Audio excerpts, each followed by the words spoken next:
All right, I'm working on the second cylinder. I've already done the first. So over here, those 4 valves.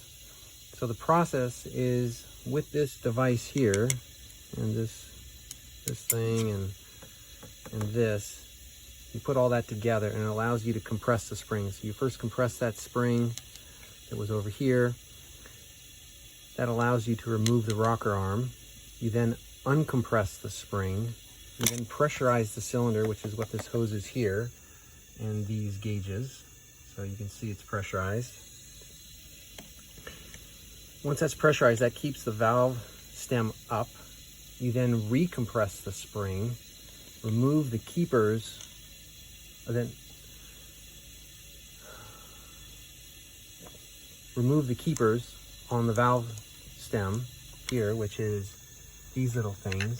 They're really easy to lose. I've already spent at least an hour trying to find ones I've dropped inside this area, so it's kind of a nightmare.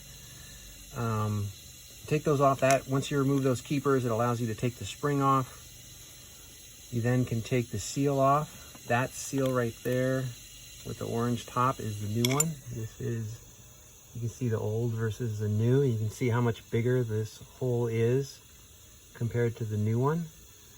That's the spring and the retainer. And then obviously this is the rocker arm. So once you put on the new seal, which I've already done, you first have to put a sleeve on the end of this so the seal doesn't get damaged by those grooves. So you put that on, you then put the spring back on, compress the spring, put the keepers on, which is very difficult, and that's when you end up losing the keepers and have to spend all the time trying to find them. Put the keepers back on, then you uncompress the spring. You then can take the air off of the air pressure off of the cylinder. You then have to recompress the spring, put the rocker arm back on, then uncompress the spring, and then you're done. And you only have to do that 32 times.